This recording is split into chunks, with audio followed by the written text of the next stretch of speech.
Hello, my name is Carlos Rosales-Silva, but you can call me Lolo. Today I'll be discussing my project, Borderland. Borderland is the name of the neighborhood and street I grew up on in the west side of El Paso, Texas. Borderland is outlined in red here on the map on the left. The neighborhood is called Borderland because of where it sits in proximity to the border of Texas and New Mexico and the border of Mexico and the United States.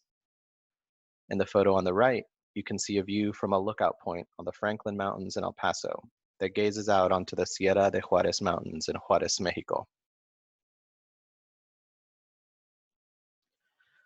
The video on the right is the border wall between the United States and Mexico, along a road that leads to another border, the border between El Paso and the lands of the Tiwa indigenous peoples and the Pueblo of Isleta del Sur.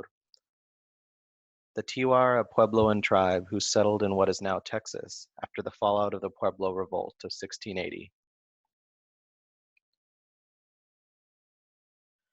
The tensions and confluence of politics and culture in my homeland is deeply embedded in my work, and I thought it appropriate to recognize the site of these influences by name. Borderland is a collection of 5 discrete works, a multi-wall mural, and a custom handmade wooden inlay floor.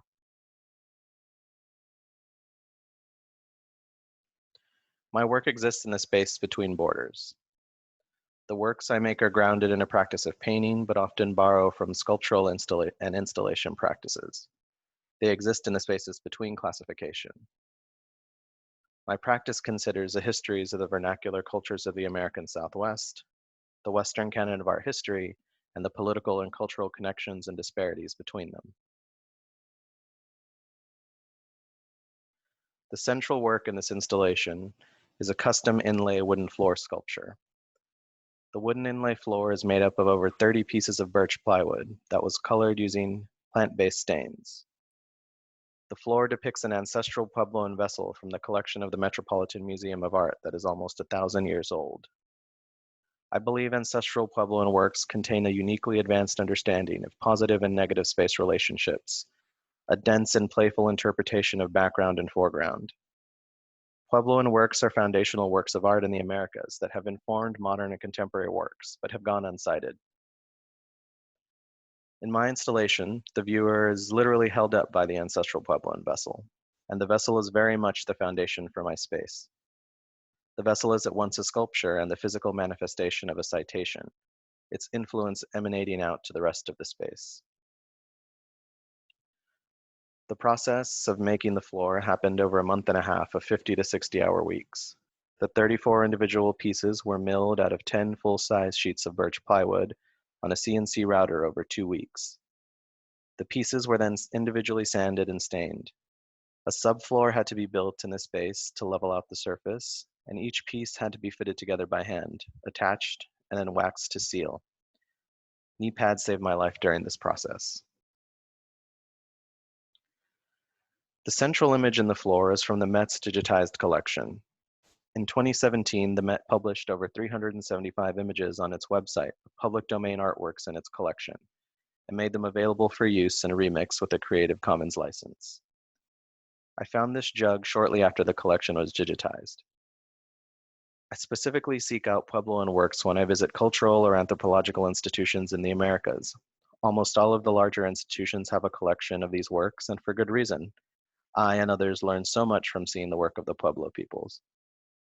I had seen the small but wonderful collection of ancestral Puebloan works that the Met had on display, but wanted to see if there were other examples in the collection. I found this jug and have carried it with me ever since. It has been a crucial source image, and I thought it important to cite.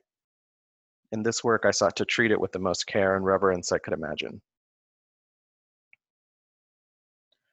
Along with images, the Met also made identifying data publicly available. Within this data is another reason I thought it important to have a citational practice present in my space.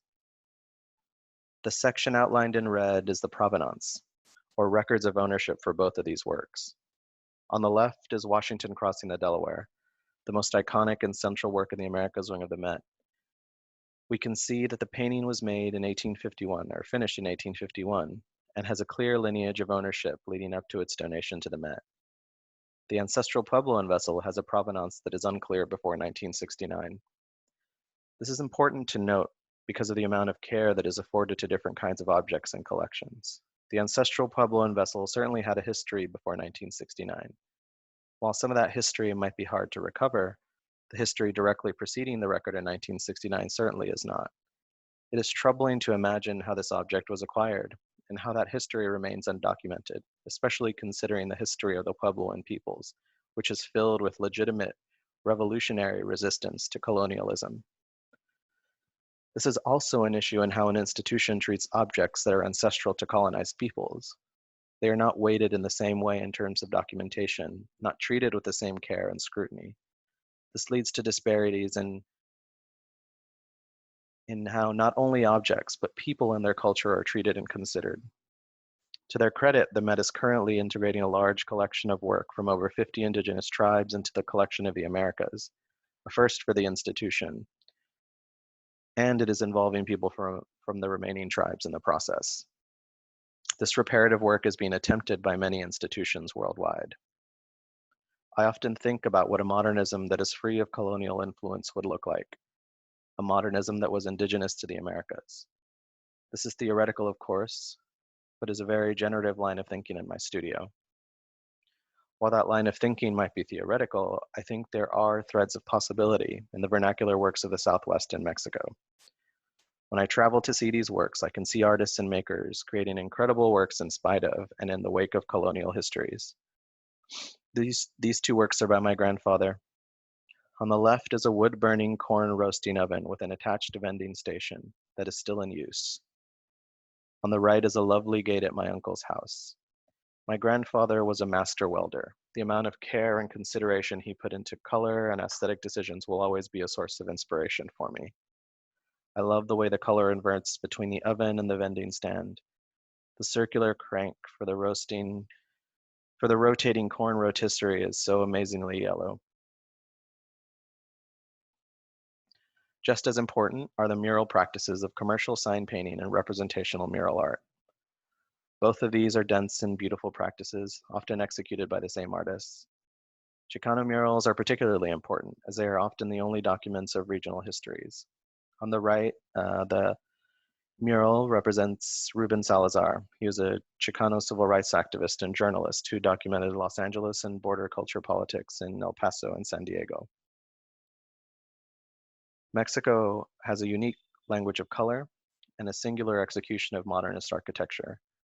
The color language can be traced to the landscape and to the natural dyes and paints made by indigenous makers for thousands of years. Modernist architecture in Mexico arose after the Revolution of 1910 as a secular state project. It carries the influence of an indigenous building tradition that ranges from the simple adobe structures to the enormous and geometrically obsessed cities of the Aztecs with their stepped pyramids and rectangular stone structures. These are two buildings in the US by Mexican architect Ricardo Legorreta, one of my favorite Mexican postmodernists. My discrete works are abstract acts of personal discovery that reveal meaning long after they are completed. In this sense, they are non-textual communications, a meditative and slow way of processing knowledge. The process of making these works requires patience and care. I worked for a few years in a furniture shop in Queens and used some of the skills I learned in the shop to fabricate my panels. The shape panels are made from layers of laminated wood that are sanded and finished over several days before they are primed. After this, the paintings are worked out in the studio. It is generative to consider an ideographic and pictographic way of communicating in my studio. This ideographic and pictographic communication carries forward a tradition of expression present in the graphic symbols that were the primary alphabet of Mexica, Zapotec, Aztec, and other indigenous peoples in what is now Mexico.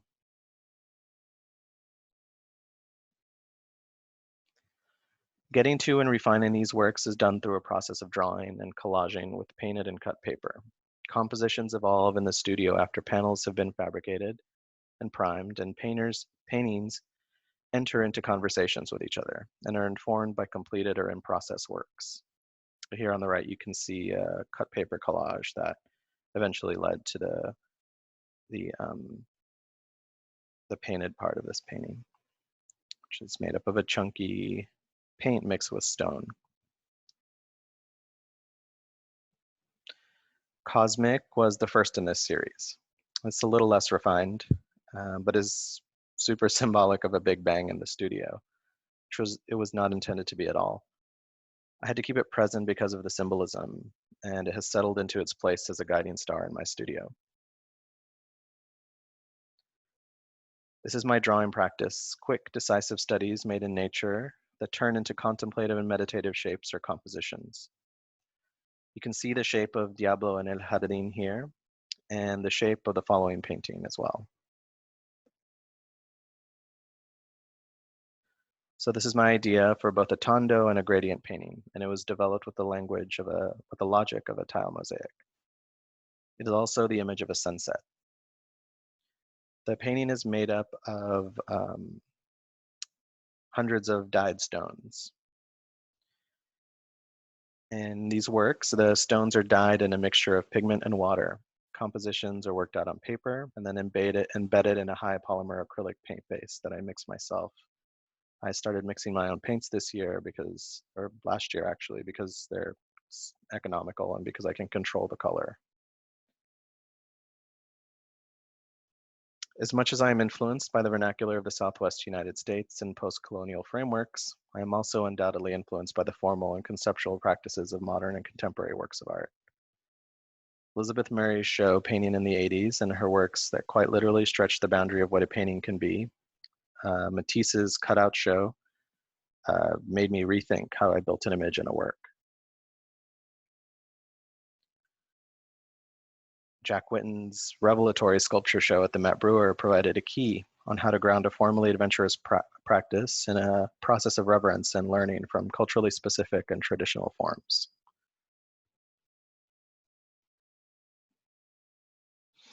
When my grandmother passed away earlier this year, an elder and healer from the Piro Mansa Tiwa tribe offered my sister, my mother, and I a blessing on the day of the funeral.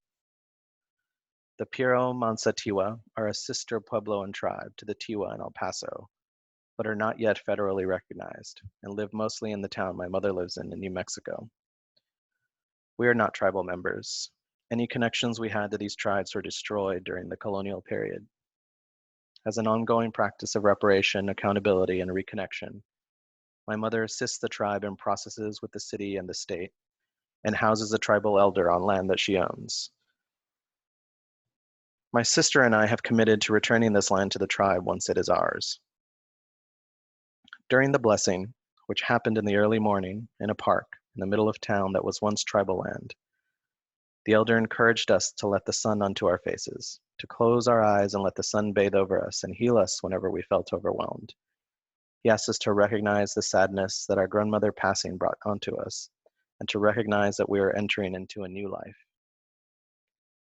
He cleaned us with sage and maize, and we all embraced and wept together. That afternoon I entered the church, through the circular archway, and into my grandmother's funeral service.